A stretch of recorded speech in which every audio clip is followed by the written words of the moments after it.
کیا آپ نے کبھی سوچا ہے کہ دنیا کا سب سے امیر ترین انسان کون تھا؟ ایک ایسا شخص جس کے خزانوں کی چابیاں اتنی بھاری تھیں کہ طاقتور مردوں کی ایک پوری جماعت انہیں اٹھاتے ہوئے تھک جاتی تھی۔ سونا، چاندی اور ہیرے جواہرات اس کے قدموں کی دھول تھے۔ اسے لگتا تھا کہ وہ زمین کا خدا بن چکا ہے۔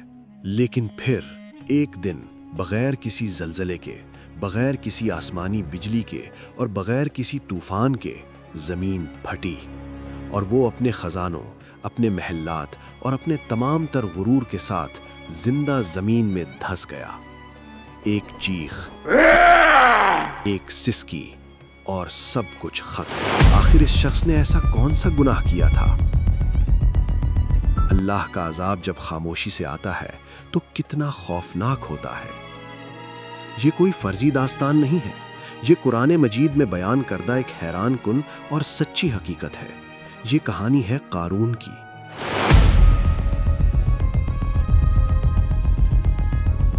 قارون بنی اسرائیل کا ایک فرد تھا اور روایات کے مطابق حضرت موسیٰ علیہ السلام کا رشتہ دار تھا۔ جب بنی اسرائیل فرعون کی غلامی اور ظلم کی چکی میں پس رہے تھے، اس وقت قارون نے اپنی ہوشیاری، علم اور دنیاوی سمجھ بوجھ سے بے پناہ دولت اکٹھی کر لی تھی۔ یہ واقعہ اسلامی تاریخ اور قرآنی واقعات میں اس لیے بے حد اہمیت کا حامل ہے کیونکہ یہ ہمیں بتاتا ہے کہ فرعون کا تکبر اس کی طاقت کی وجہ سے تھا، جبکہ قارون کا تکبر اس کی دولت کی وجہ سے تھا۔ یہ واقعہ آج کے انسان کے لیے ایک آئینہ ہے جو مادی ترقی اور بینک بیلنس کو ہی اپنی کل کائنات سمجھ بیٹھا ہے۔ وقت گزر رہا تھا۔ حضرت موسیٰ علیہ السلام کی برکت اور اللہ کے فضل سے بنی اسرائیل کو فرعون سے آزادی مل چکی تھی۔ یہ ایک نئی صبح تھی۔ اس نئی آزادی کے دور میں قارون کی دولت اور تجارت کو مزید پر لگ گئے۔ قرآن پاک کی سورۃ القصص میں اللہ تعالیٰ فرماتا ہے کہ ہم نے اسے اتنے خزانے دے رکھے تھے کہ ان کی کنجیاں ایک طاقتور جماعت کے لیے بھی اٹھانا بھاری تھا۔ ذرا تصور کیجئے، جس شخص کے خزانوں کی صرف چابیاں اٹھانے کے لیے درجنوں مضبوط اور ہٹے کٹے جوان درکار ہوں، اس کا اصل خزانہ کتنا بڑا ہوگا، اس کے محلات کی وسعت کیا ہوگی۔ لیکن اللہ تعالیٰ جب کسی کو بے پناہ نعمتوں سے نوازتا ہے تو دراصل وہ ایک بہت بڑی آزمائش کا آغاز ہوتا ہے۔ قارون کے ساتھ بھی یہی ہوا۔ یہ دولت اس کے لیے راحت بننے کے بجائے اس کے دل کی سختی کا سبب بننے لگی۔ اس کی چال میں غرور آ گیا، اس کا لہجہ بدل گیا، اسے لگنے لگا کہ وہ جو چاہے کر سکتا ہے۔ وہ بھول گیا کہ یہ سب نعمتیں اللہ کی عطا کردہ ہیں اور جو رب دے سکتا ہے وہ لمحوں میں چھین بھی سکتا ہے۔ قارون کا تکبر جب حد سے بڑھنے لگا تو قوم کے نیک، سمجھدار اور علم والے لوگوں کو فکر لاحق ہوئی۔ وہ جانتے تھے کہ یہ راستہ سیدھا تباہی کی طرف جاتا ہے۔ وہ قارون کے پاس آئے، انہوں نے بڑی نرمی اور خیرخواہی کے ساتھ اسے سمجھانے کی کوشش کی۔ قرآنی الفاظ میں انہوں نے اسے 4 انتہائی اہم نصیحتیں کیں۔ پہلی نصیحت، اترامت، بے شک اللہ اترانے والوں کو پسند نہیں کرتا۔ دوسری نصیحت، اور جو کچھ اللہ نے تجھے دیا ہے اس سے آخرت کا گھر تلاش کر۔ تیسری نصیحت، اور دنیا میں سے اپنا حصہ نہ بھول۔ چوتھی نصیحت، اور احسان کر جیسا اللہ نے تجھ پر احسان کیا ہے، اور زمین میں فساد مت چاہ۔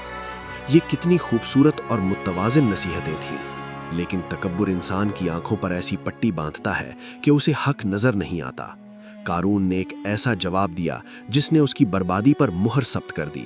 اس نے نہایت حقارت اور گھمنڈ سے کہا، یہ سب کچھ تو مجھے اس علم کی بدولت ملا ہے جو میرے پاس ہے۔ اللہ اکبر! اس نے اللہ کے فضل کا صاف انکار کر دیا۔ اس کا ماننا تھا کہ اس کی یہ تمام دولت صرف اس کی اپنی محنت، اس کی ڈگری، اس کے تجربے اور اس کی اپنی عقل مندی کا نتیجہ ہے۔ اسے یقین تھا کہ وہ ان خزانوں کا اکلوتا اور حقیقی حقدار ہے۔ اب بات صرف دولت کی نہیں رہی تھی، بلکہ کھلی سرکشی کی ہو چکی تھی۔ اللہ کی طرف سے زکوٰۃ کا حکم نازل ہوا۔ حضرت موسیٰ علیہ السلام نے قارون کو اللہ کا پیغام پہنچایا کہ اپنی اس بے پناہ دولت میں سے غریبوں کا حق یعنی زکوٰۃ ادا کرے۔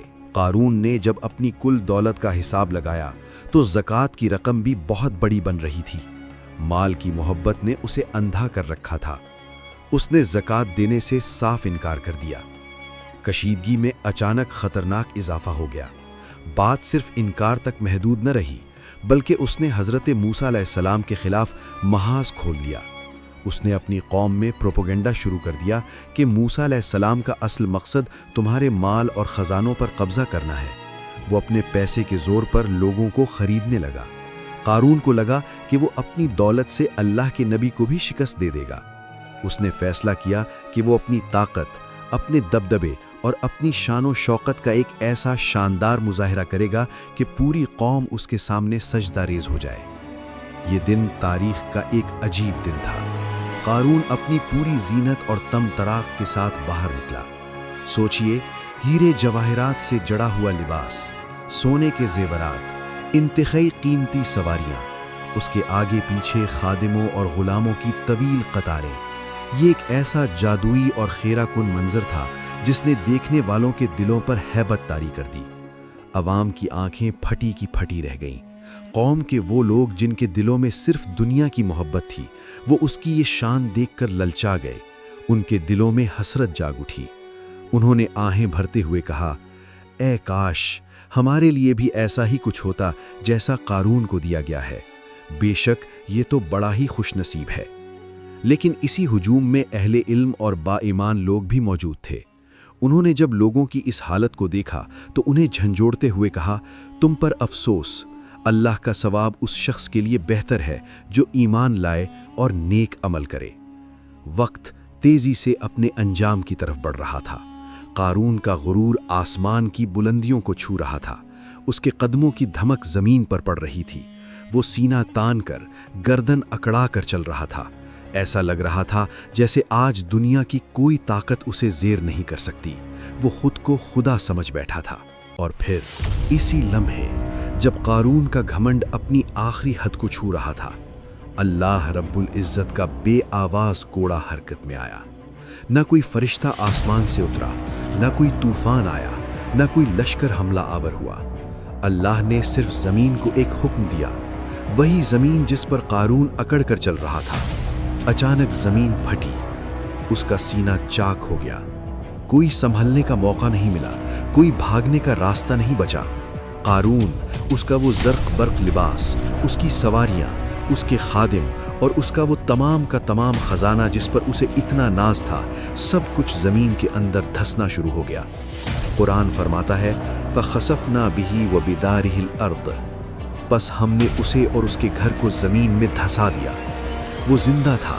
وہ دیکھ رہا تھا کہ جس دولت کے نشے میں اس نے اللہ اور اس کے رسول کو جھٹلایا، آج وہی دولت اس کے ساتھ مٹی میں مل رہی ہے۔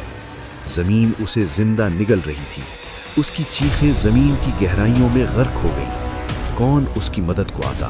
کوئی اس کا دفاع کرنے والا نہیں تھا۔ چند ہی لمحوں میں سب کچھ ختم ہو گیا۔ مٹی واپس آپس میں مل گئی، جیسے وہاں کبھی کوئی محل تھا ہی نہیں، جیسے وہاں کبھی قارون گزرا ہی نہیں تھا۔ غرور کا سر ہمیشہ کے لیے نیچا ہو گیا۔ اگلی صبح کا منظر نہایت ہی عبرتناک تھا۔ وہ لوگ جو کل تک قارون کو دیکھ کر اس کی دولت کی تمنا کر رہے تھے، آج جب انہوں نے اس جگہ کو بالکل خالی اور ویران دیکھا تو ان کے رونگٹے کھڑے ہو گئے۔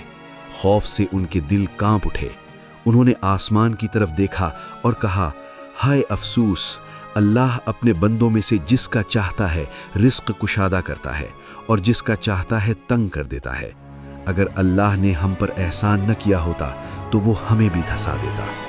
انہیں سمجھ آ گئی کہ اصل کامیابی دولت کا مل جانا نہیں بلکہ اللہ کی رضا کا مل جانا ہے۔ میرے عزیز دوستو، آج کا انسان بھی قارون کی طرح اپنی ڈگریوں، اپنے کاروبار، اپنی کامیابیوں اور اپنے بینک بیلنس پر فخر کرتا ہے۔ ہم کہتے ہیں کہ یہ سب میں نے اپنی محنت سے حاصل کیا ہے۔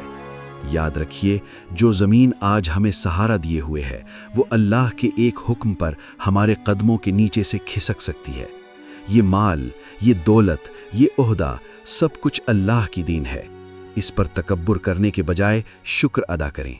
قارون کا خزانہ آج تک زمین میں دھس رہا ہے اور اس کا انجام قیامت تک کے لیے انسانوں کو پکار پکار کر کہہ رہا ہے کہ تکبر صرف اور صرف اللہ کی ذات کو زیب دیتا ہے۔